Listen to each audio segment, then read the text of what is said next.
Salamat dahil nariyan ang umagang ito ay ebidensya ng inyo pong patuloy na paglingap sa amin at pagtupad ninyo ng inyong pong tungkulin sa inyong pong mga hinirang, sa inyong pong mga nilalang. Alam namin, O Diyos, na ang araw na ito ay pinrovide ninyo para po sa lahat ng inyong pong mga nilalang. Kaya salamat po at kami ay narito ngayon sa layuning mabigyan kayo ng kapurihan at mapaabot namin sa inyo aming pong pasasalamat kasabay ng hangaring patuloy na matuto sa pamamagitan ng inyong pong mensahe na ipapadaloy ninyo ngayon sa inyong pong lingkod. Kaya dalangin namin, Panginoon, na tulungan mo kami na maging bukas at maging attentive sa mga mensahe kong ito at tulungan nyo kami na ito po ay manatili sa puso namin at tulungan nyo rin kami na ito po ay amin pong magamit para sa pamamahagi rin ng inyong pong mensahe ng mabuting balita sa bawat individual dahil alam namin, O Diyos, na malapit na inyong pong pagbabalik kaya nais ninyo na maabot na ang dapat abutin at ito'y mangyayari lang sa pamamagitan ng aming pong pakikipag-cooperate sa inyo sa pagtugon namin sa aming pong purpose kung bakit ninyo kami nilikha kung nandito kami sa mundo sa ito. At lahat ng ito, aming pong natagubilin sa inyo, nadalangin at nagpapasalamat sa pangalan ng iyong anak na si Jesus.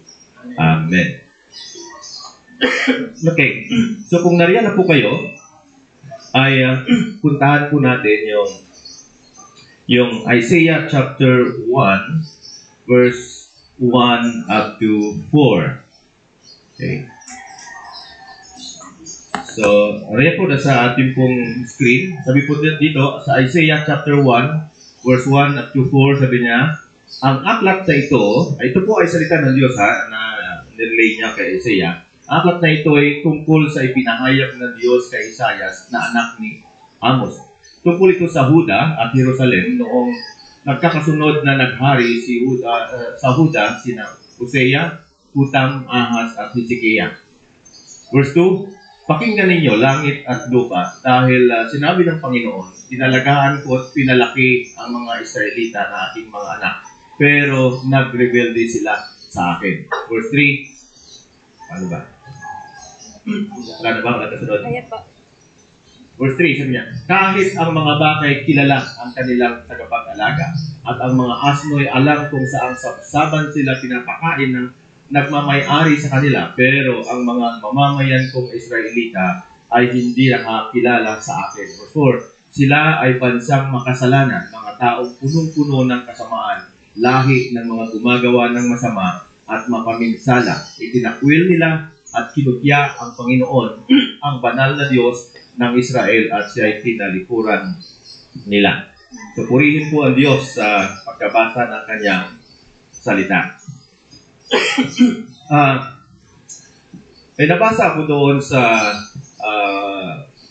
column ni Paul Washer.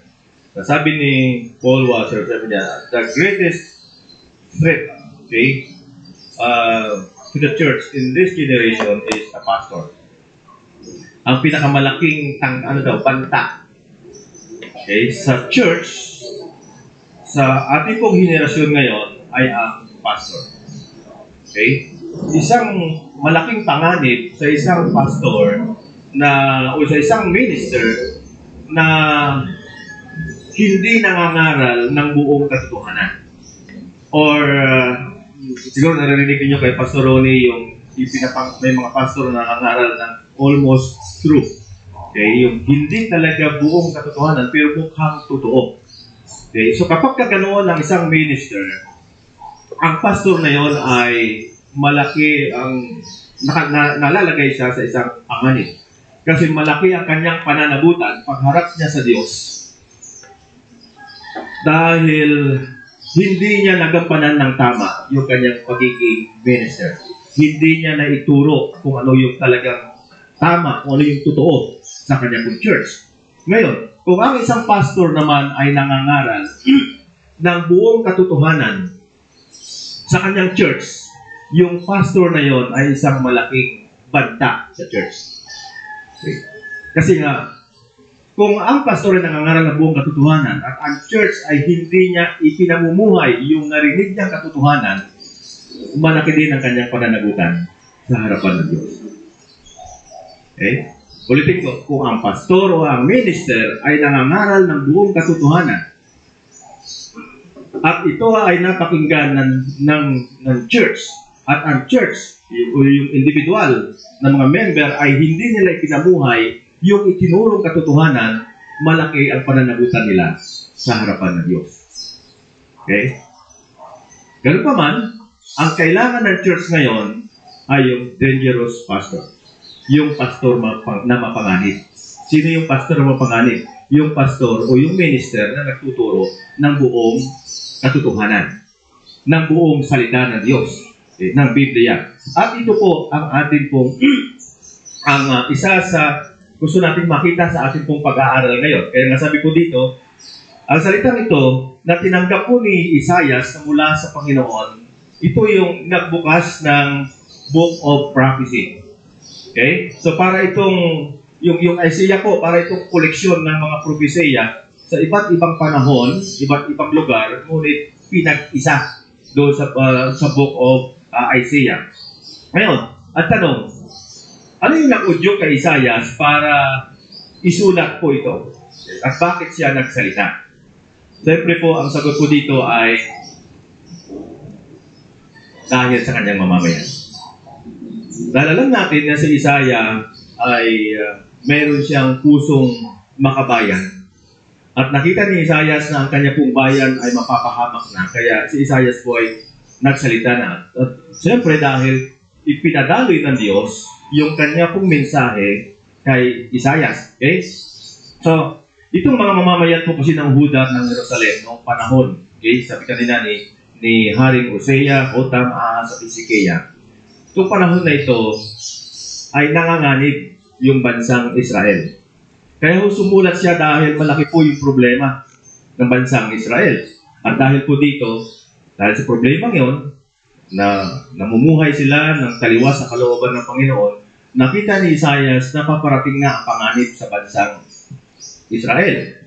Kaya ito po yung sitwasyong ito yung tinutukoy ng ating pong mensahe po ngayon. Kaya sumulat siya para po ipaliwanag yung dahilan ng problema at kung paano ito haharapin, paano nila ito malulusutan.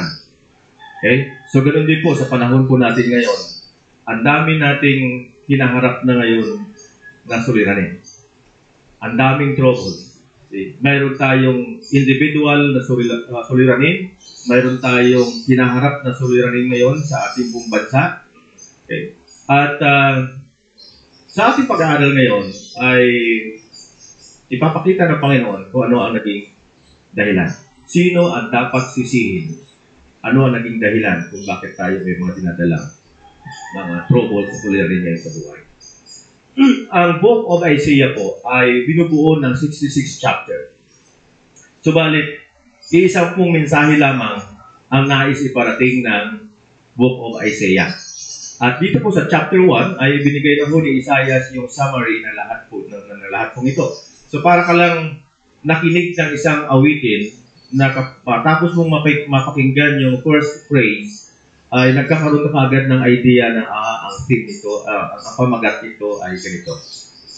Diba? Pagka mayroon kayong napakinggan na kanta na unang narinig pa lamang ninyo, pag narinig ninyo yung first phrase pa lang, nagkakaroon kayo ng idea na ang title siguro nito ay ganito. So ganoon din po.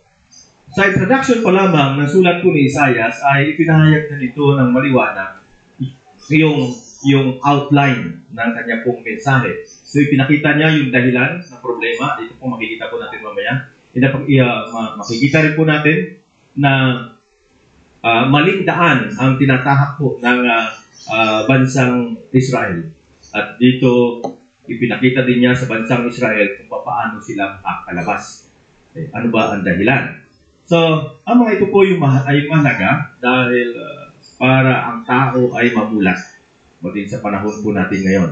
Marami sa atin ngayon depressed kasi nga hindi nila alam kung ano ang naging dahilan ng kanila pong mga suliranin. Okay? Subalit, maliban sa nabanggit natin kanina ng mga dahilan ng suliranin ng bansang Israel, mayroon pa pong isang elemento ng naging dahilan kung bakit ang bansang Israel ay kinamuhian ng Diyos. Ito ho kasing bansang Israel noong panahon po ni Isaiah ay mayroong dalawang uri ng propeta. Okay? At alam natin na si Isaiah po ay isa sa tunay na propeta ng Diyos. At ang isang ibang mga propeta ay laging kinaburiang ni Isaiah ng mga false prophets. At isa sa unang yung false prophet na tinagurian ni Isaiah sa kanyang panahon ay napakarami. Okay. Ang dami po nila.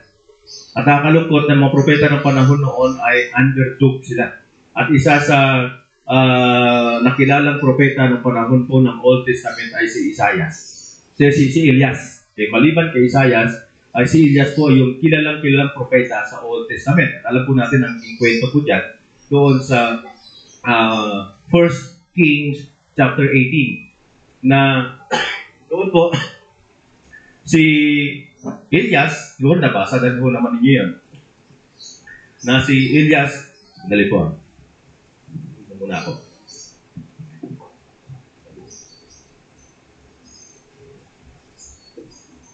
Si Elias nung panahon po niya ay tumayo siya para sa Panginoon laban sa napakaraming mga false prophet ni Baal. Okay? Alam ko niyo yung kwento doon na hinamon niya yung mga propeta ni Baal na patunayan nila na totoo ang kanilang Diyos at ganoon din siya. Okay? Paghapon na nagsusugat-sugat ang mga propeta ni Baal pero hindi lumabas ang kanilang Diyos. Pero noong si Elias na siyang tumayo ay napatunayan niya na ang Diyos ng Israel ay totoo. Pero nakakalungkot dahil nga ang tumayo lamang noon para lumaban, ipaglaban ang tunay na Diyos ay si Elias lamang. Laban doon sa 450 na mga false prophet. At yan po makikita natin doon sa 1 Kings chapter 18 verse 22. Sabi niya, sinabing muli ni Elias sa kanila, ako na lang ang natitira sa mga propeta ng Panginoon, pero si Baal ay may 450 na propeta.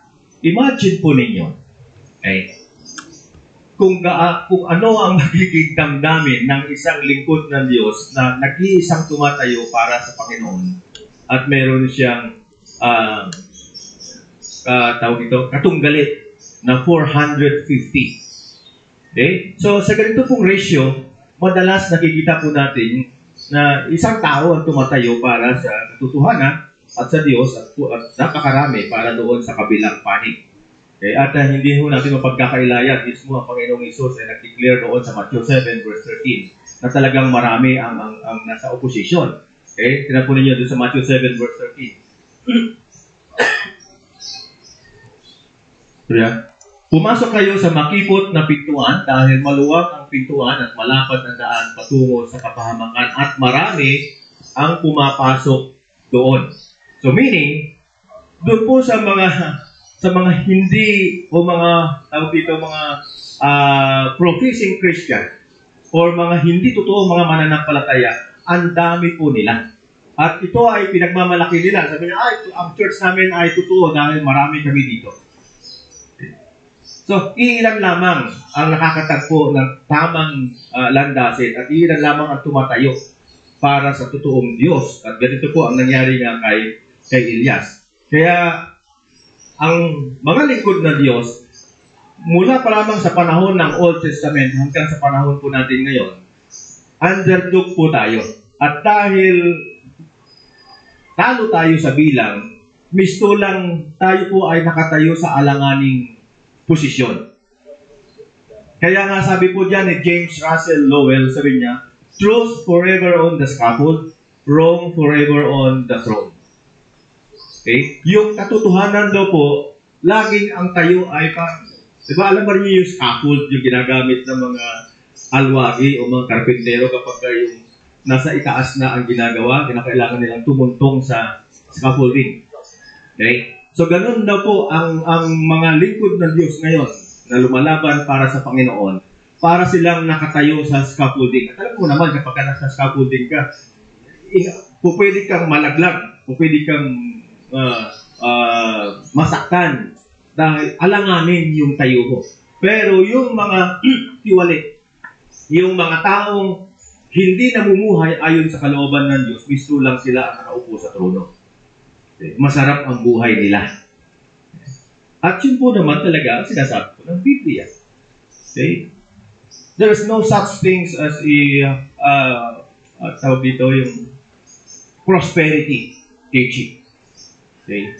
Walang hupuwang sa atin yung prosperity teaching kasi nga ang Biblia mismo ay nagtuturo na ang mga anak ng Diyos, mga tagasunod ni Kristo, ay mistulang katulad ni Kristo na wala rin tayong, sabi nga ni Jesus kahit nga yung aso, walang, kung ang aso mayroong lungga na matitirahan, pero ang anak ng Diyos ay di wala man lang masilungan. Okay? So, marami pong mga propeta o lingkod ng Diyos yung subject ng matinding pag-uusig. Pero ang marami po kasing maaaring mangyari sa kanila para po mapigilan sila sa kanila pong misyon o kanyang pong gawain. Pero ang maganda na ang totoong lingkod ng Diyos, kahit na anong nangyayari sa kanilang panggigipit, ay nagpapatuloy pa rin sa pamamahagi ng mensahe ng Panginoon. Okay? So, ang ganito pong gaganapan ay nangyayari in the long story of the human race. Old Testament pa lang hanggang sa panahon po natin ngayon, nangyayari po ito. Yung mga panggigipit sa mga lingkod ng Diyos. Okay? At ibig sabihin, ano po ba yung pinupunto natin?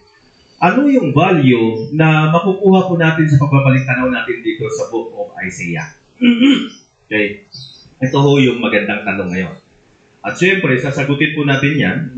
Hindi rin ito nalalayo doon sa panahon ng mga hari ng mga nabanggit natin kanina. Kung ano yung mga lifestyle ng mga mamamayan ng Israel noong panahon po na isinulat ito ni Isaiah, hindi rin ho nalalayo yung lifestyle ng mga mamamayan sa panahon po natin ngayon. Okay? So, ito yung mensahe na nilalaman po ng Biblia.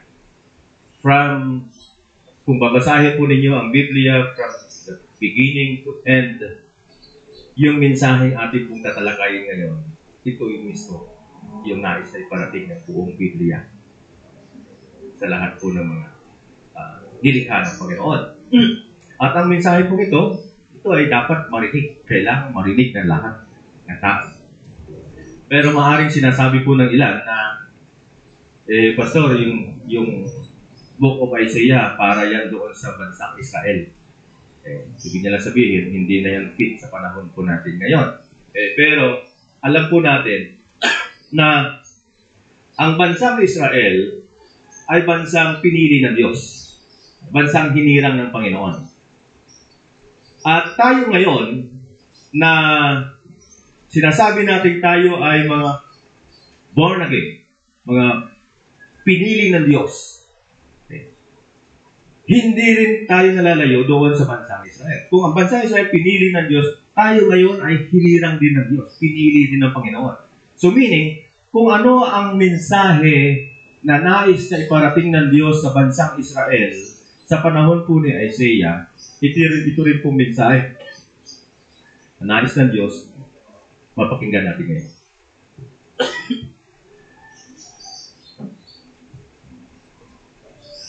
Okay. Ito rin yung mensahe na nais na iparating ng Panginoon sa panahon po natin ngayon. Okay? So, ang mensahe pong ito ay hindi ito produkto ng meditation o pag-aaral ni Isaiah. Noong panahon po ng Old Testament, wala pa naman hong Bible noon. Okay. Hindi po pwedeng sabihin nila na, ay, nabasa ko. Wala pa hong Bible noon. So, ibig sabihin, ito pong mensahe ito ngayon, ito ay hindi produkto ng pag-aaral ni Isaiah. Hindi ito bunga ng kanya pong theories. At kung mapapansin po ninyo, yung unang words na nakikita po natin sa entire book of Isaiah ay yung pangitain. Ano ba sabi doon sa sa verse 1, sabi niya, ang aklat na ito ay tungkol sa ipinahayag ng Diyos kay Isaiah. So, ang prophecy, ang salitang propesya, yan ay salita ng Diyos na dumating sa isang propeta. So, pangitain. Okay? Kaya, ang Book of Isaiah po ay tinaguri ang Book of Prophetic sa Old Testament. Kasi, ang mga salita na naisulat ko dito, ito ay directly na galing mismo sa Panginoon. Okay? At ang mga propeta sa panahon po nila ay naturingan sila ng mga special individual kasi dahil po sa kanila pong pagkatawag at kanila pong posisyon at sa mga nangyari sa kanila ng panahon po nila. So gustong sabihin po ni Isaias na ang kanya pong vision ay hindi ito produkto ng kanya pong investigation. Okay? Kaya nga sabi niya, I am nothing but a mouthpiece. Bibig lamang siya ng Panginoon. Daluyan lamang siya ng Panginoon. At the same words, binanggit din po yan ni Juan Bautista, yung huling propeta sa New Testament.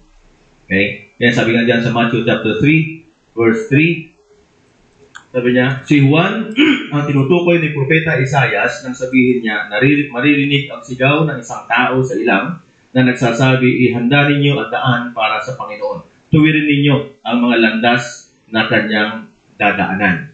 Okay. So, si Juan mismo ang ginamit ng Panginoon para ihanda yung kanya pong landas. At yan ay kinote doon sa Isaiah chapter 40, verse 3. Okay? Sabi doon, may tagapagbalitang sumisigaw sa nangangaral sa mga tao at ihanda ninyo ang daan sa ilang para sa Panginoon at gawin ninyong matuwid ang daan na dadaanan ng ating Diyos. Okay? So si Isaias po ay para lamang siyang daluyan or vessel or channel. Okay? Isa lamang siyang instrumento ng Panginoon. So sa ganito po natin tinitingnan yung mensahe ni Isaias dahil kung ito po ay theories lamang ni Isaias, then pwede natin sabihin na hindi na yan fit sa panahon po natin ngayon. Pero, sabi nga ni Isaias, ito po ay pangitain. Sabi niya, dumating ito kay Isaias. Ito ay vision.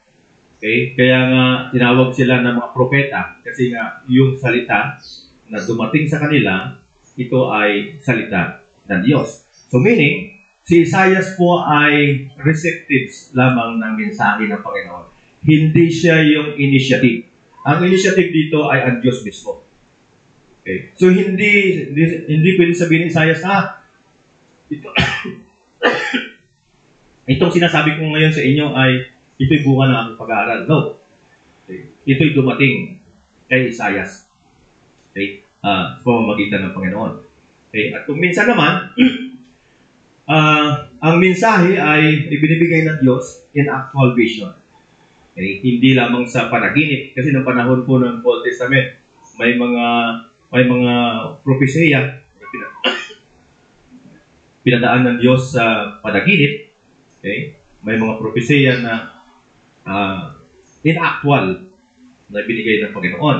Okay? So, mayroon isa diyan doon sa Isaiah chapter 6 verse 1 up to 8, siguro huwag natin basahin lahat, pero gusto ko lang kung makita ninyo na ito yung actual na mensahe na binigay ng Diyos kay Isaiah. Sabi niya, nung taon ng pagkamatay ni Haring Uzziah, nakita ko ang Panginoon na nakaupo sa napakataas na trono at ang mahabang damit niya ay tumatakip sa buong templo. So isa yung yan sa ebidensya na hindi lamang sa panaginip nangungusap ang Panginoon, kundi in actual. Okay? Nakita niya mismo ni Isaias. So, sa panahon po natin ngayon, wala ho sa atin ni isa man na nakakaranas ng ganito. At hindi natin sinasabi na dapat maranasan ito ng bawat totoong mananampalataya. Kasi sa panahon natin ho ngayon, wala na hong revelation ang Panginoon. Okay? Ang nakakalungkot lang, dahil maraming mga individual, sabi nila, hindi na namin mapaniwalaan yan kasi nga wala namang nakakaranas yan sa panahon natin ngayon. Okay? Ang tawag kasi ngayon, to see is to believe. Okay? Pero, ang ating pong mundo, alam po natin na ang ganoong mga prinsipyo ay nahuhugot doon sa katotohanan dahil ang ating pong mundo ay visible, material world, but hindi rin natin may tatanggi na there is another world, the spiritual world. Okay. Sinasabi ng Biblia na sa mundo pong ito, tayo ay napapaligiran ng mga evil spirit. Tama? Pero, meron din pong sinasabi ang Biblia na mayroong Holy Spirit, na mayroong Diyos at siya'y nananahan sa unseen world. Di ba? Okay? Siya po ay spirit at ginagamit niya yung spiritual realm para ipadama po sa kanya pong mga nilalang na siya ay nariyan at nais niyang ibigay sa atin yung kanya pong mensahe with authority. Ibig sabihin na meron pong talagang parang kamay na bakal na nais ng Panginoon na iparating sa lahat po ng kanya pong mga hinihirap. Kaya huwag po natin kakalimutan yung vision or yung salita ng Diyos. Ito po yung kailangan talaga natin ngayon. Yung mundo po ay naging self-centered na sa panahon po natin ngayon at naging materialistic na po. At ang pangunahing dahilan ng ating pong problema ay yung kawalan ng paniniwala doon sa mga bagay na hindi po natin nakikita.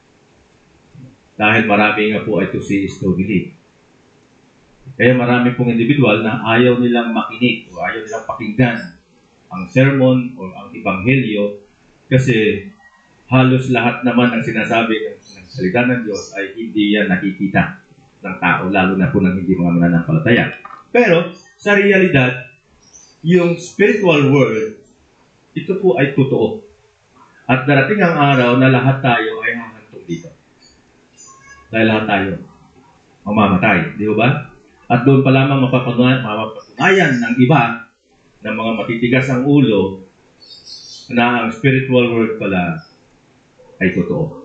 Okay? At doon malalaman na lahat na si Kristo, anak ng Diyos, ay minsang ilisan ang unseen world para lamang makita natin siya at may bigay naman niya yung kanyang mensahe sa atin.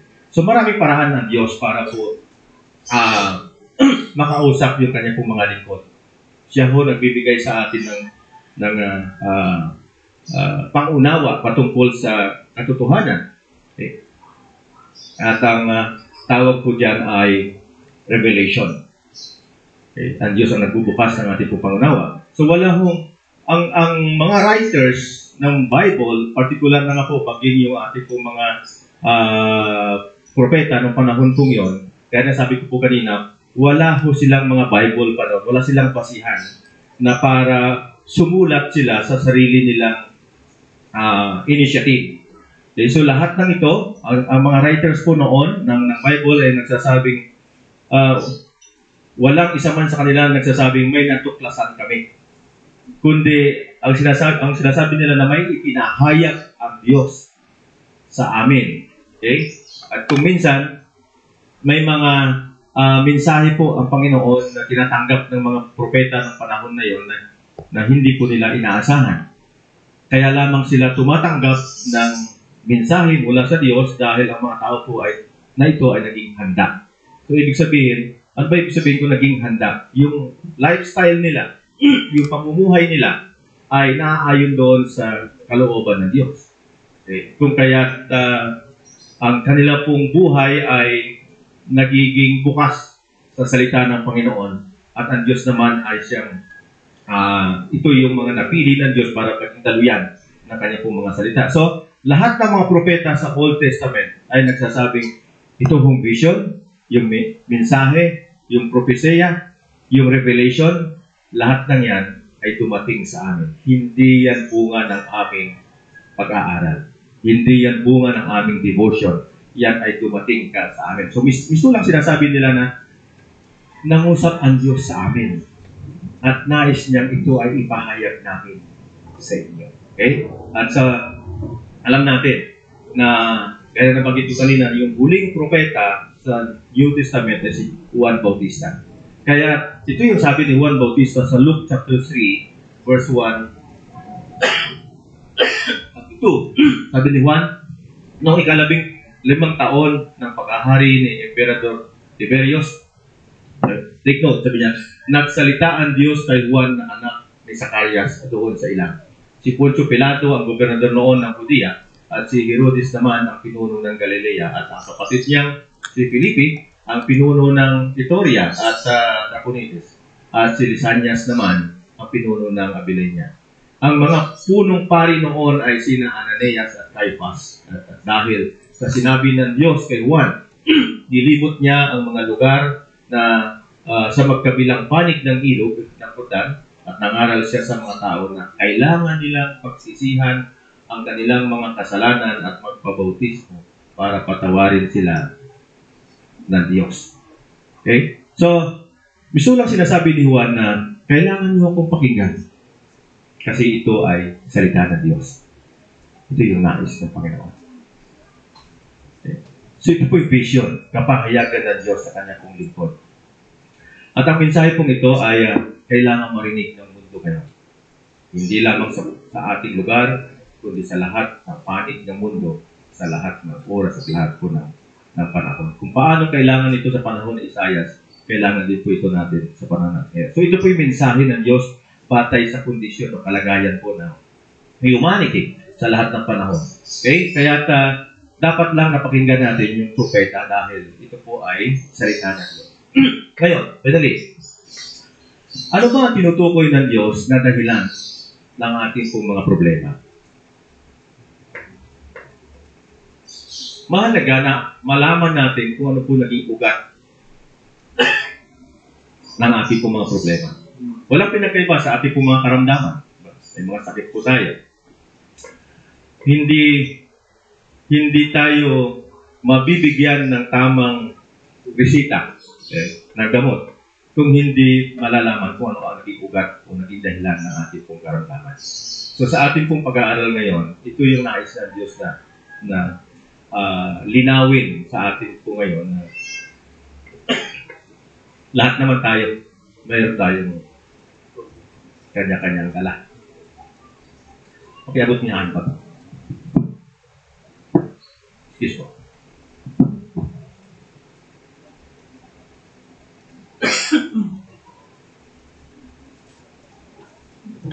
Galing na ako.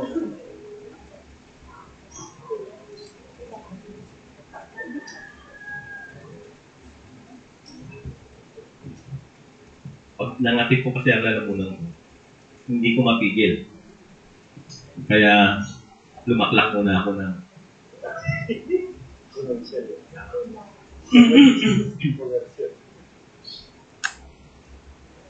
okay, ulitin ko. Ano ang tinutukoy ng Diyos na dahilan ng ating pong problema? Muli po, kung ano yung nangyayari sa panahon ni Isaias, ito rin po ang nangyayari sa panahon natin ngayon. The human condition is something phenomenal. Alam natin na meron pong disenyo ang Diyos sa atin. Kung paano tayo nilikha ng Diyos, meron tayong kanya-kanyang purpose sa mundo ito. Okay? At isa sa layunin dyan, yung common na purpose ng Diyos, ay tayo ay makapagbigay lugod sa Kanya. Kaya sabi ko dito, a human condition is something phenomenal. Ibig sabihin, wala na sa tamang lugar. Okay? Kakaiba na. Nabubuhay na ang tao ngayon sa pamamagitan ng kanya pong senses. Alam natin na ang tao ay nilikha ng Diyos at nilagyan tayo ng Diyos ng naka-built-in na sa ating pong puso at isipan natin na nagsasabi sa ating meron Diyos na dapat nating hanapin. Okay? At nandoon din yung intuition natin na dapat kailangan nating hanapin itong Diyos. Pero sa panahon po natin ngayon, ang tao hindi na sinusunod yung kanila pong intuition, kung ano yung udyok ng puso nila at sa isipan nila. Ang sinusunod ngayon ng tao, yung kanyang senses. Anong ibig ko sabihin? Ang focus natin ngayon doon sa mga bagay na ano ba ang masarap sa atin? Ano ang mabango sa ating pangamoy? Ano ang magandang tignan? Papaano ako pupurihin ng tao? So dito ngayon ang tao nakapokus. Hindi na pinapansin ng tao yung kurot ng puso na ito kailangan mong hanapin. Kailangan mong gampanan yung iyong purpose dito sa mundong ito. So, ito ngayon ang malaking problema sa panahon natin ngayon. At ito rin po ang nangyayari sa panahon ng Old Testament. Okay? Ang tao, hindi na nila sinusunod kung ano po ang nais ng Diyos na gawin po nila. Sabi nga ni Martin Lloyd-Jones, sabi niya, the condition of the world of every one of us at this moment is a monstrosity. Okay? Ibig sabihin, malformation. Okay. Sa mga alwagi, tawag nila dyan ay wala sa hulog. Alam ba rin kung ano yung hulog? Yan yung parang diamond na mayroong tali. Na para malaman mo kung ano yung level ng nasa taas na yon, ay kinahuhulugan mo at yung papatakan ng parang diamond na yon, ay yun yung ka-level niya. Pero ang tao sa panahon po natin ngayon, wala sa hulog. Okay? Wala sa level. Kasi bakit? Ano ba ang nakadesign sa tao? Paano ba ginawa ng Diyos ang tao? Ano ang purpose ng Diyos para sa isang tao? Ano dyan? Sa Romans chapter 11, verse 36. Sabi niya, sapagkat ang lahat ng bagay ay nanggagaling sa Kanya, meaning sa Diyos. At nilikha ang mga ito sa pamamagitan niya at para kanino? Para sa Kanya, meaning para sa Panginoon. So, purihin ang Diyos magpakailanman. Amen. So, ibig sabihin, isa sa pangunahing purpose po natin ay magampanan natin yung ating purpose na magbigay luwalhati sa Panginoon. Okay. Gawin kung ano ang iniuutos ng Diyos. Huwag gawin kung ano ang pinagbabawal ng Panginoon. Okay? Isa pa. Sa 1 Corinthians chapter 1 verse 13. Sige, dyan muna. 5:15. Namatay siya para sa lahat. Para ang lahat ng nabubuhay ngayon ay hindi na mamumuhay para sa sarili. Okay? Ito yung sinasabi ko kanina na ang tao po ngayon nabubuhay na ayon sa kanila pong senses kung ano yung gusto nila. Pero hindi na tinatanong na ito ba gusto kong ito ay gusto rin ng Diyos. Kaya mo sa akin po, sabi nga, madalas ako nakarinig ng tanong sa akin dahil alam po nila, siguro sa hindi mo nakakaalam, na yung asawa ko po ay nasa ibang bansa at nag-asawa na ng iba. So, ayon doon sa 1 Corinthians chapter 7, ay malaya na. Dapat ako na mag-asawa pa ng iba. Kasi ang grounds doon para ikaw ay maging malaya na kapag ang asawa mo ay hindi pananampalataya at yung asawa, isa pa ay yung asawa mo ay sumama sa iba. So, sabi nila, Pastor, pwede ka na mag-asawa. Bakit hindi ka mag-asawa? Sabi ko, gusto ko yan. Kasi hindi naman ako bakla. Ako'y totoong lalaki. Meron akong pangangailangang sexual. So sabi ko, pag nag-asawa ako ng iba, bago yun. Diba?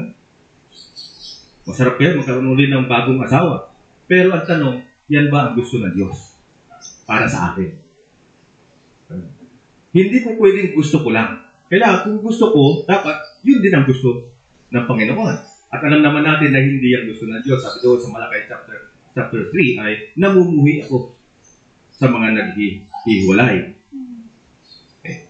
So, kapag kasinuwain mo yon, asa ka pa nagaganda ang magiging resulta. Alam natin na ang laging resulta ng pagsuway sa Diyos ay pagkurusa. Kaya sabi ko, hindi ko gagawin yan. Alam siguro naman ninyo, kahit ako sa bahay, inaakyat ako ng may mga ilang kababaihan din na nakikiusap, hindi ba talaga pwede pa? So, hindi na ako pwede. Buhay ang asawa ko. Hindi po pwede. So, ito yung sinasabi natin na nilikha tayo ng Diyos para sa Kanya. So, dapat natumuhay tayo hindi para sa ating sarili, kundi para sa Panginoon. Next, ano pa? 1:13. Dahil sa Kanya, tayo na kay Kristo, Jesus,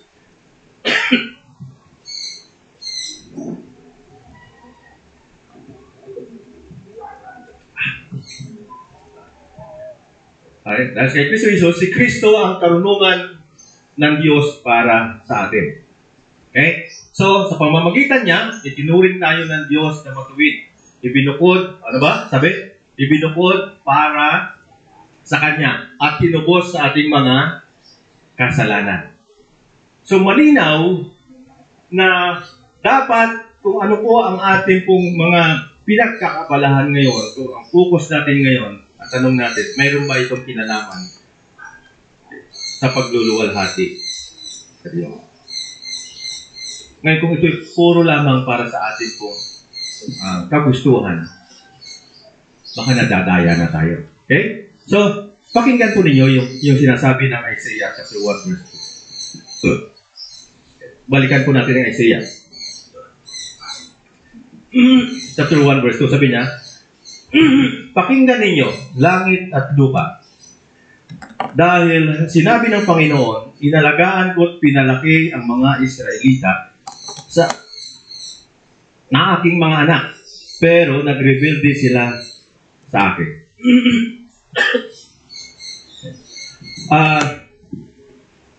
Dito po ay tinatawagan ng Panginoon, okay, yung langit at lupa. Hindi po ang mga anghel or human beings ang tinutukoy niya dito. Kundi, ang tinutukoy po dito ng Panginoon yung literal physical heaven and the actual material earth. Ano ba ang meron sa langit? Nariyan yung mga bituin, buwan, araw, at ang lahat ng mga planeta. Okay. Ito yung tinutukoy ng Panginoon na sinasabi niya, pakinggan ninyo mga langit at lupa. Ano man ang lupa? Ito yung ating pong material world. Yung mundo po natin. Okay. So, ibig sabihin ng Panginoon, sabi niya, tingnan ninyo, itong langit, yung mga nasa langit, sinusunod nila kung ano ang design ng Diyos sa kanila.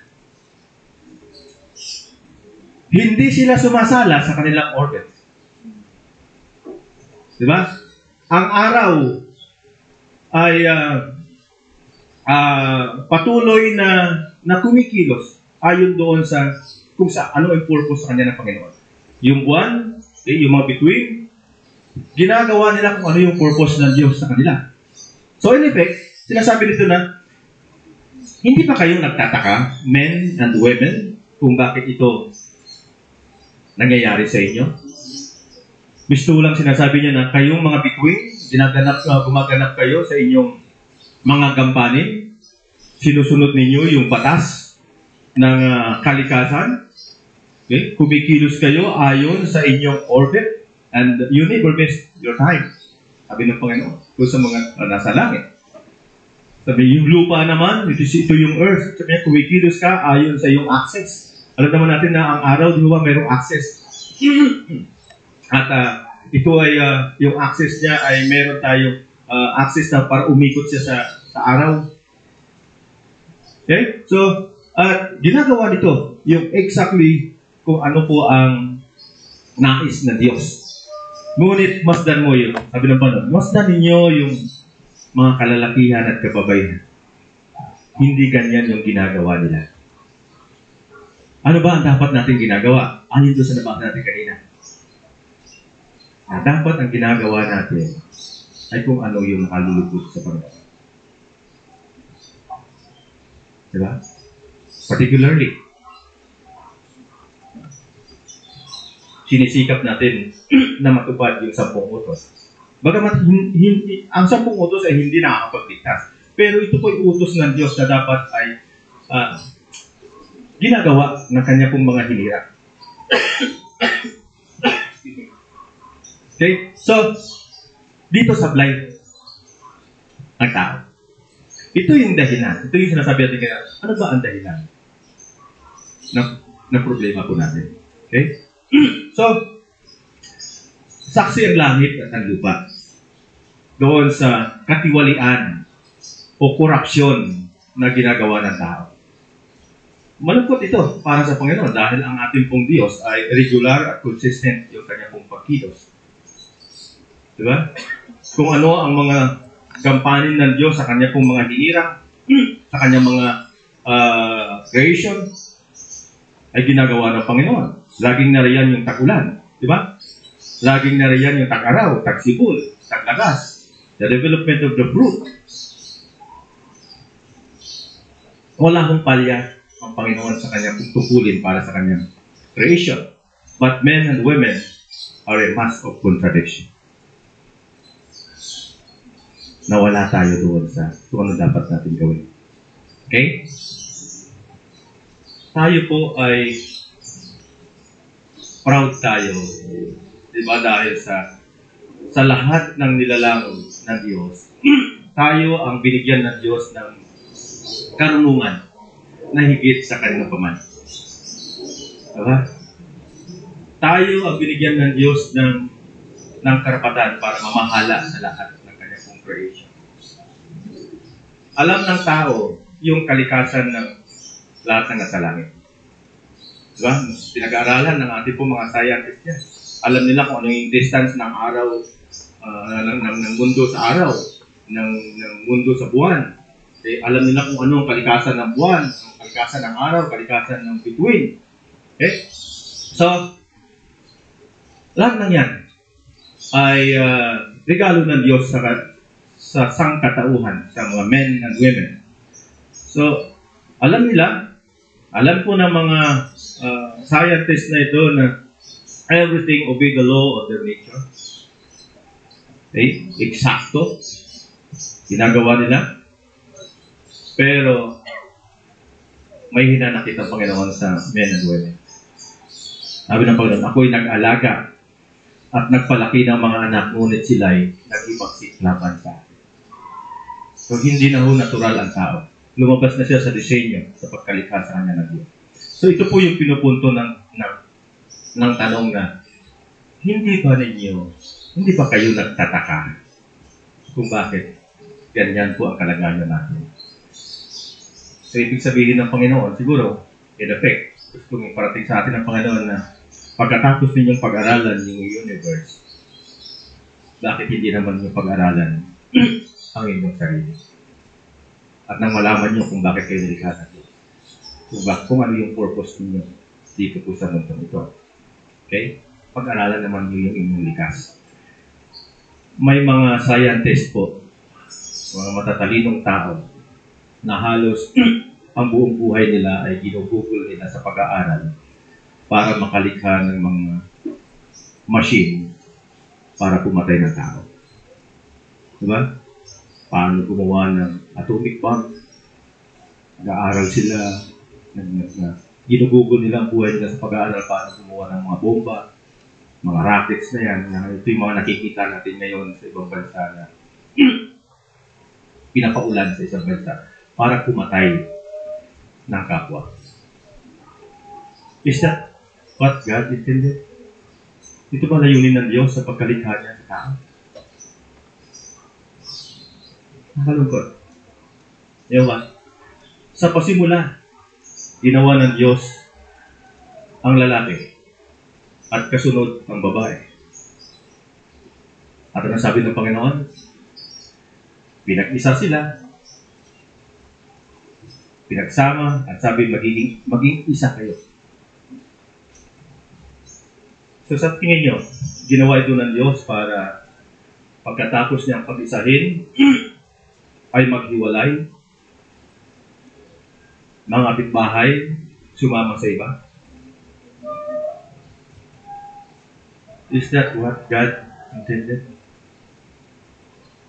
Nakakalungkot, di ba? Hindi ko alam ang buhay ninyo. Pero, nakakalungkot. Maging ang sarili kong buhay, sabi ko, ito ba plano ng Diyos? Hindi ito plano ng Diyos. Sa mag-asawa na maghiwalay, sa mag-asawa na magkaroon ng ibang relasyon sa ito, hindi yan ang plano ng Diyos. Pero, wala, ay sa gulo. Ang mga lalaki, dinisenyo ng Diyos para sa babae. Ang babae, dinisenyo ng Diyos para sa lalaki. Pero ano nangyari? Diba? Meron tayo ngayon LGBTQI+. Is that what God intended? Ito ba layunin ng Diyos sa tao? Sa Genesis chapter 1, verse 27. Sabi ng Panginoon, matapos niyang likhain ng tao, lahat ng bagay sa kanilikha niya ng tao. Then sabi ng Panginoon, pamahalaan ninyo. Kayo ang magiging supervisor. Kung ano, kayo ang bibigay ng pangalan sa lahat ng inyong nakikita. Kung ano ang ibibigay niyong pangalan, siya maging pangalan niya. Ibig sabihin, kayo ang tagapag-alaga. Ibig sabihin, tayo po ay responsible sa ating pong kalikasan. Sa mga puno, sa mga ilog, sa mga bundok, sa ating hangin.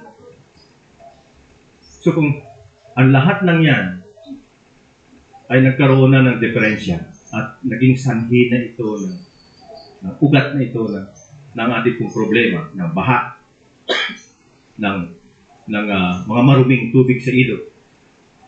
Sino dapat sisi? Diba? Sa atin ito binigay ng Diyos. Tayo ang tagapamahala dito. Sabi ko nga, nung last 2 months po, 3 months na I think, bago dumating yung ASF sa Batangas, mayroon kaming isang kapatid doon na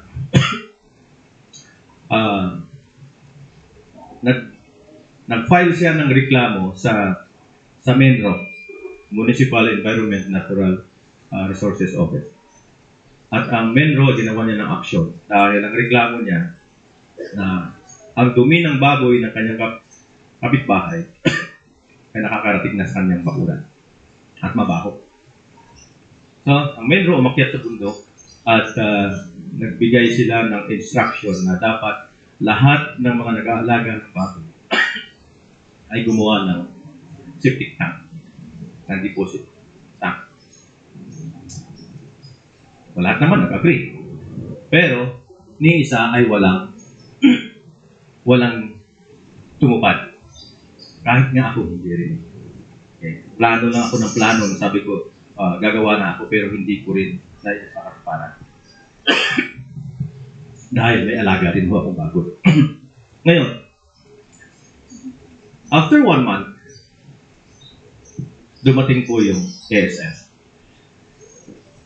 Kaya sabi ko, kita niyo, hindi nagkulang ang Diyos sa pagpapaalala. Yung pag-akyat ng Menro, mistulang sinasabi ng Panginoon sa mga nag-aalaga ng bago.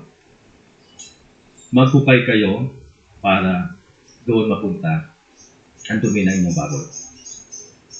Otherwise, maghuhukay kayo para paglibingan ng inyong baboy. At nangyari po.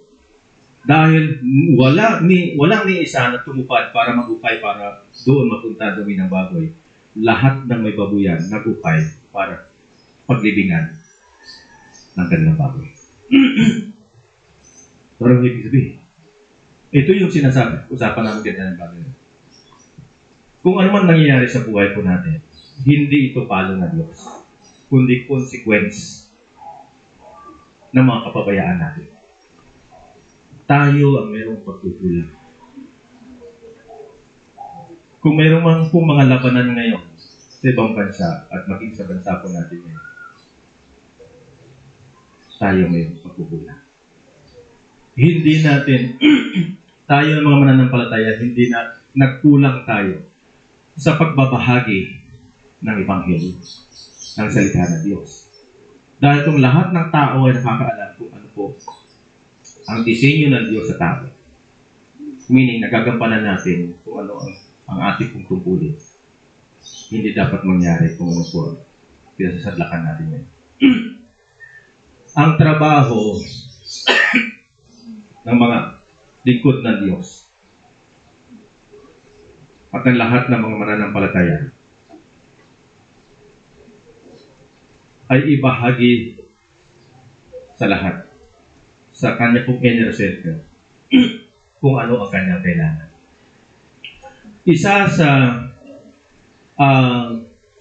pangunahing dahilan din kung bakit po umaani ang tao ngayon ng consequence sa ating pong mga ginawa ay yung ignorance. Yung kawalan ng tao ng pagkakaalam patungkol sa kanyang sarili at patungkol sa Diyos. Kaya madalas ko pong masabi na maraming nagnanais na makilala ang Diyos, pero wala silang initiative na makilala ang kanilang sarili. Hindi po natin makikilala ang Diyos unless na isabay po natin ang kagustuhan na makilala natin yung ating sarili. Kasi nga, kung hindi mo kakilala ang sarili mo, hindi may apply ng Diyos yung design niya para sa iyo. Okay? So ito yung pangalawang rason kung bakit po ang tao ay nagre-rebelde sa Diyos. Ito po yung ignorance. Ito yung pangalawang epekto ng kasalanan. Ito po ay ang pagiging lapastangan ng tao sa Diyos. Okay? Hindi lahat ng kasalanan ay yung pumatay. Diba? Ang alam lang kasi natin yung doon sa 10 utos yung huwag kang mga alunya, yung pagsisinungaling, pagsaksi sa walang katotohanan, yung walang galang sa magulang. Yun ang alam na natin na kasalanan. Pero, hindi natin napapansin na yung lifestyle natin, yung kawalan natin ng pagrespeto sa Diyos, isa itong malaking kasalanan. Ito yung moral na kasalanan. Malaking kasalanan. Kaya sabi ko dito, sa awit, Psalm chapter 14, verse 1, sabi niya, walang Diyos. Yan ang sinasabi ng mga hangal sa kanilang sarili. Masama sila at kasuklam-suklam ang kanilang mga gawa. Ni isa sa kanila ay walang gumagawa ng mabuti. Ito yung sinasabi natin kanina na maraming mga tao, inaamin din naman nila na mayroong Diyos. Pero, yung kanilang pamumuhay, hindi nakikita yung pagsisikap na magkanihigan Diyos at magkaroon sila ng personal na relasyon sa Panginoon. Okay? So, ang ganitong mga tao ay naturingan ng Diyos na mga hangal or mga ignorante. Okay? Sila yung wala silang kakayahang ma-realize yung kanya pong kalagayan. Okay? At sila yung taong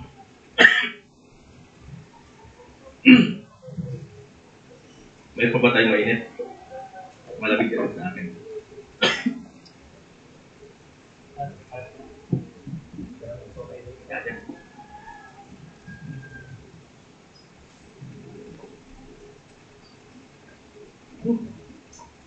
Malamig ko na.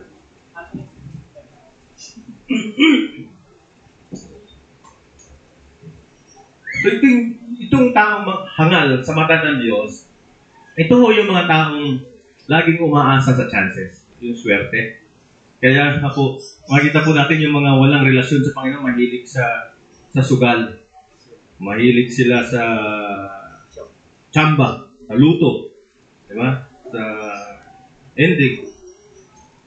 Kasi ito yung mga hangal sa mata ng Panginoon. Lagi nilang sinasabi na, ayos lang ang buhay ko. Samantalang hindi naman. Kasi nga, alam nila sa kanila pong sarili na kahit sila ay maraming pera, nadadama pa rin nila yung kakulangan. Dahil ang kulang po talaga sa kanila ay ang kanilang personal na relasyon nila sa Panginoon. Okay, so ito yung mga taong hindi marunong, sabi sa Batangas yan hindi marunong tumimo. Alam ba niyo yung salitang tumimo? Yung hindi napipirmi. Hindi marunong makinig. Kundi ang gusto niya ay lagi lamang siya yung laging pakinggan. Okay? Kaya nga, sabi dito, pakinggan niyo yung sinasabi doon sa Isaiah chapter 1, verse 3. Bago tayo. Natapos na po tayo. Ano sabi sa Isaiah chapter 1, verse 3? Sabi niya, kahit ang mga bakay, kilala ang kanilang tagapag-alaga, at ang mga asno'y alam kung saang sabsaban sila pinapakain ng nagmamay-ari sa kanila.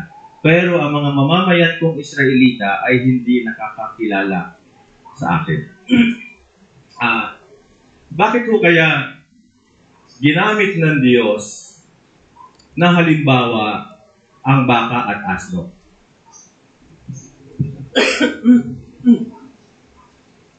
Ang baka po at ang asno, sabi po ng mga magsasaka, ito yung pinakahangal sa mga hayop. Mahirap silang i-manage, mahirap silang ipastol. Pero, pag sila ay nagugutom, alam nila kung sino ang nagdadala sa kanilang pagkain. Ulitin ko, sabi po natin, sabi niya, verse 3, sabi niya, kahit ang mga bakay kilala ang kanilang tagapag-alaga, at ang mga asno'y alam kung saang sabsaban sila pinakakain ng nagmamay-ari sa kanila. Pero ang mga mamamayan kong Israelita ay hindi nakakilala sa akin. Salamat din. Ulitin ko.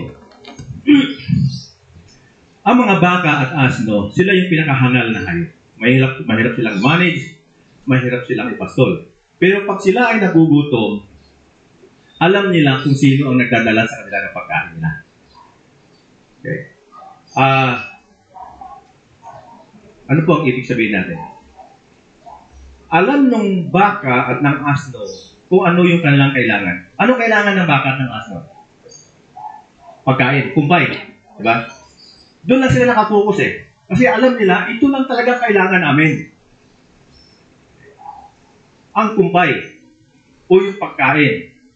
Ngayon, pagka sila ay nagugutom, ang laging tinitignan nila yung kanilang amo. Dahil yung amo nila, ito lagi ang nagdadala ng aming pagkain. Ano? Ngayon, pag nakita nila yung kanilang amo, hindi sila tumatakbo sa kung saan pumupunta. Kundi saan sila pumupunta?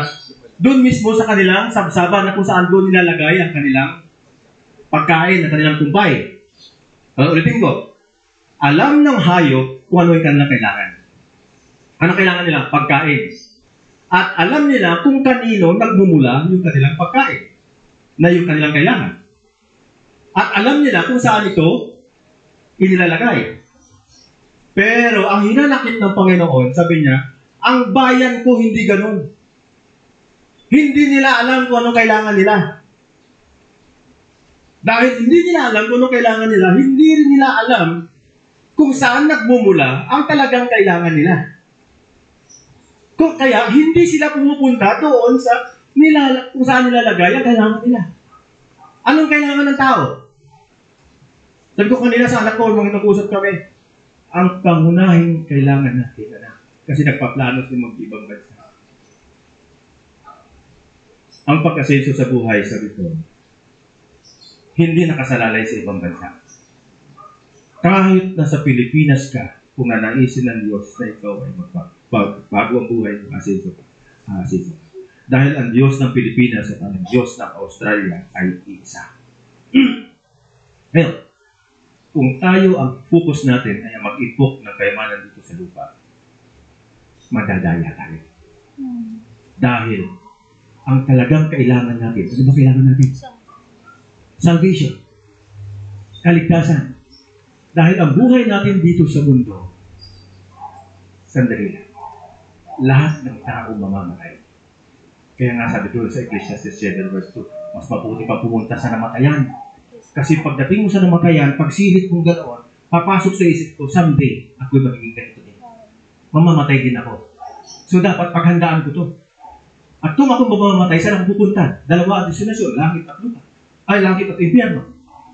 So pag namatay ba ako, pupunta ba sa langit? So dito pa lang sa lupa, dapat ang hinahangad natin ay yung ating salvation. Yung kaligtasan natin. Ito ang kailangan ng tao. Pero marami nakakalungkot, marami sa atin, wala silang interest sa Ebanghelyo kasi hindi nila nakikita na ang Ebanghelyo ang talagang kailangan nila. Dahil nasa Ebanghelyo ang salvation. Ngayon, yung salvation na kailangan ng tao, saan nagmumula? Sino ang nagdadala nito? John 14:6. Ako lamang ang daan, ang katuhanan ng buhay, wala makaparoon sa Ama, kundi sa pamamagitan ko. So, Ang tao, wala silang interest kay Jesus, wala silang interest sa Ebanghelyo, kasi hindi nila nakikita yung kanilang sarili na kailangan nila ito. At dahil hindi nila nakikita na kailangan nila si Jesus, hindi nila inaasahan na darating si Jesus sa buhay nila. Ngayon, kung alam nila na kailangan nila, kung ano ang kailangan nila, which is salvation, dapat alam nila kung saan ito nagmumula. Katulad ng baka, siya nagugutom, kailangan kong pagkain. Kahit na sinong dumaan dyan, na hindi nila amo, hindi nila pinapansin yun. Ang laging nakapokus sila, yung mukha ng kanilang amo, dahil ito ang nagdadala sa kanila ng kanilang kailangan. So kapag nakita nila, ayan na yung amo natin, ayan na pagkain, tapos sila pupunta doon sa sagsama. So ano yung ibig sabihin? Tayo, ano kailangan natin? Ayun na, salvation. Ayun na si Jesus. Kailangan ko to. Saan ko pupunta? Saan dinadala ang Ebanghelyo? Saan pinapangaral? Sa church. Sa pagtitipon ng mga matatanda sa iglesia. Doon ho natin matatagpuan. So, dahil nagmamadali papunta ron. Dahil alam natin, doon na kailangan natin. Doon natin makukuha. Ang kalungkot, maraming tao ngayon, wala silang interest na manambahan dahil hindi nila nakikita na natutuon sa simbahan na kailangan nila. Ang alam lang nila, kailangan ko ay pera. Kailangan ko magandang asawa. Kailangan ko magandang bahay. Kailangan ko magandang kotse. Kaya doon sila nakapokus. Kaya sabi sa Biblia, di ba sa Matthew? Kung nasaan ang iyong puso, naroon ang iyong kayamanan. Kaya, ang papel po natin, mga kapatid, ay ipaunawa sa mga taong ito na ito po ang kailangan ninyo. Ito po ang kailangan natin. Yung mga kayamanan na yan, sabi ko kanina, ang sinishare sa akin ng anak ko, yung kapatid ng biyanan ko lang sa Spain. Almost 30 years na sila sa Spain. Doon na sila tumanda. Ngayon, may sakit sila parehas mag-asawa. Hindi sila makauwi. Pero may bahay sila sa Ilocos na napakaganda. Pero hindi mo nila napakinabangan. Natitirahan lang nila mga isang buwan, alis ulit pagpunta. Iba ang nakikinabang. Okay. Ang ganda, kinasusan nila milyon-milyon. Ngayon, may sakit sila. Takot umuwi kasi nga, ang magaling daw na magagamot ay nasa Spain. Yeah.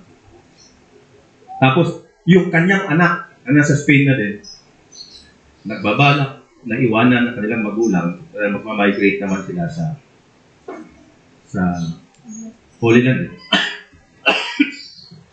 Okay. So, sabi ko, tayo mo na. Kayo, nangangarap kayo papunta sa Spain. Pero pag nasa Spain ka na pala, hindi pa rin sila kontento. Gusto pa rin mag-migrate sa ibang mayamang bansa.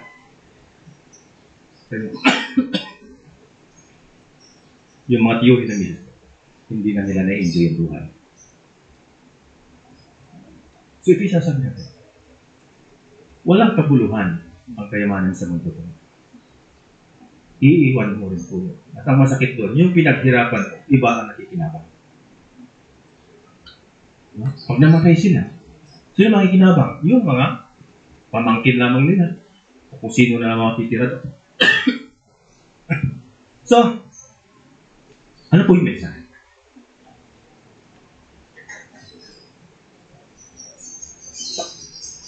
Maging tayo. May mga pagkakataon hindi tayo consistent sa pananambahan. Ako, kahit doon sa amin sa church, sabi ko, kapatid, buti na kasimba ka. Pastor, wala akong labahin ngayon. Ha? Kung may labahin pala, wala ka pa rito. So, ibig sabihin, hindi mo talaga priority ang Diyos. Yan ang nakakalungkot. Ito yung sinasabi ko kanina na hindi lamang ang mga literal na makasalanan naging sanhi ng ating pong mga problema, kundi yung ating pong moral, yung pakikitungo natin sa Panginoon. Nakaka-offend yun. Diba? Kung tayo po yung mga magulang, yung mayroong kang anak, dadalaw lang pag may kailangan. Ako, meron akong kapatid namin, yung pangalawa sa pinakamatanda ko namin, kasi ako, pansampu ako. Yung pangalawa sa pinakamatanda namin, may asawa po yun. May silang ibang bahay. Pero, tuwing nakikita ng nanay ko, malayo pa, nakikita ng nanay ko papalapit na, sabi ng nanay ko, ayan na naman ang kuya mo. Wala na naman sigurong bigas yan. Kasi tuwing pupunta, hihingi ng bigas. Pag pinagpapala, hindi mo makikita.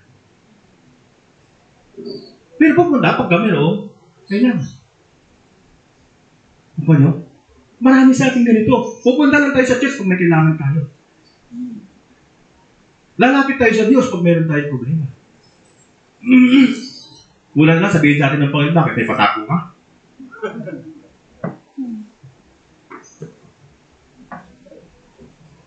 Sabi ng Panginoon, lumalabas sa ating pong pag-aaral ngayon, mas pinupuri pa ng Diyos yung asno at ang baka na napakahangal sa lahat ng hayop. Pero lumalabas ngayon, mas hangal pa ang tao sa mga hayop na napakahangal. Dahil alam ng hayop kung anong kailangan nila, pero ang tao hindi nila alam kung anong kailangan nila. Bakit maraming bakante upuan niya? Bakit may mga kapitbahay? Karatig lamang ng simbahang ito. Kampante silang umuupo doon. Wala namang ginagawa. Hindi nila hinahanap ang Diyos. Tapos sasabihin nila, kilala ko rin ang Diyos. Hindi mo kilala ang Diyos. Sabi nila, pastor, isa lang naman ang Diyos natin. Sabi niya, yung Diyos ko din. Yung Jesus niyo, Jesus ko rin. Sabi ko, baka iba, Jesus ang meron kayo. Ibang Diyos meron kayo. Kasi ang Diyos ko ay hindi pumapayag na hindi ko ibigay sa Kanya yung araw ng 1 linggo. Ang Diyos ko ay hindi pumapayag na ibalik ko sa Kanya ang bahagi ng aking kinikita. Kayo, okay lang sa inyo. Sa Diyos ninyo na kayo sumugal, na kayo'y mga lunya, asawahin yung asawa ng iba. Okay lang sa inyo na kayo babae, mag-asawa ng kapwa babae, lalaki, mag-asawa ng kapwa lalaki. Hindi yan ang nais na Diyos. Ngayon, kung sinasabi ninyo, ang Diyos ninyo ay siya Diyos ko din, magkaiba tayo na Diyos. Tapos, tatanungin nyo, bakit ganito ang kalagayan ko? Bakit ang dami kong problema? Hindi ka pinapalo ng Diyos. Konsekwensya sa mga pagkukulang natin o pagsuway natin sa kalooban ng Panginoon. Okay? So, nawa naging malinaw. At sana maging challenge ito sa atin ng mga mananampalataya na meron po tayong tungkulin. Hindi lamang sa ating pamilya, kundi sa mga tao na kapaligid sa kapitbahay natin o sa ating inner circle. May tungkulin tayong ipaunawa sa kanila. Kapatid, ito ang kailangan mo. Hindi yung magarang kotse, hindi yung magandang bahay. Dahil lahat ng yan iiwanan. Dahil marami pong tao, ayaw nilang makinig ng Ebanghelyo, ayaw nilang magbasa ng Biblia, ayaw nilang magkaroon ng personal na relasyon kay Kristo dahil hindi nila nakikita na ito ang kailangan nila. So once na malaman nila na ito'y kailangan ko, dito sila magpupukas. Diba na? So sa ating conclusion, nais ng Diyos na sa bawat mananampalataya na nagsasabing, ako'y makadiyos, dapat maging katulad tayo ng mga bagay na nasa langit at ng ating mundo na ginaganap ang disenyo ng Diyos ayon sa likas na pagkalikha ng Diyos sa Kanya. Hindi tayo dapat sumasablay. Kasi pag sumablay tayo, boom! Imagine niyo kung ang araw ay lumabas sa kanyang access. Diba? Kung ang mga bituin ay lumabas sa orbit, magbabang na. Sira, wasak ang buong sanlibutan. So, ganun din tayo. Bakit ganito ang ating kalagayan? Dahil lumalabas tayo sa ating orbit. Lumalabas tayo sa disenyo ng Diyos sa atin. Kaya ngayon, inaali natin yung consequence. Okay? So, panawagan ng Panginoon, balik kayo sa inyong likas. Ano ba ang design ng Diyos sa atin? At alamin ninyo kung ano talagang kailangan ninyo. At pag nalaman mo kung ano talagang kailangan ninyo, dito kayo mag-focus. Let's pray. Dakilang Ama, kami po ay nagpapasalamat sa inyo sa umaga po ito. Kami, pinaalalahanan ninyo sa amin po mga pagkukulang. Marami kaming mga pagkukulang. Akala namin okay lang na paminsan-minsan lumalabas kami sa aming landasin, sa aming orbit. Pero napanganib pala ito dahil maaari itong masira ang buong buhay namin at maging ang buhay ng aming buong pamilya. Lord, tulungan niyo kami na ang mensahe niyo ito ay tumimo sa puso po namin. Maging fuel ito para ma-ignite yung aming pong sipag sa paghayo, pagbabahagi ng iyong mga salita. Magkaroon kami ng malasakit sa aming pong kapwa. Na sila man ay makakilala sa inyo at matanggap din nila yung inyong pong provision ng kaligtasan. Salamat at patuloy po namin itinataguyilin sa inyo ang aming buong buhay. Pagkatapos, dalangin namin sana yung nalalabi pa namin buhay sa mundong ito ay magamit nga po namin para masunod na kung anong plano niyo. Makapaghatid kami ng kaluwalhatian sa inyo, Panginoon. At sa ganoon, pagharap namin sa inyo, sa huling araw, ay marinig namin buhat sa inyo. Good and faithful servant. Tinatanggap ka sa kaharian ng Diyos. Kaya Panginoon, sa inyo namin patuloy sa dinilata. Wala kami tulad ng namin ngayon anak na si Jesus. Mangyari nawa ang iyong kalooban. Mga ito, ang piling, dalangin namin sa inyo. Salamat sa pangalan ng anak na si Jesus. Amen.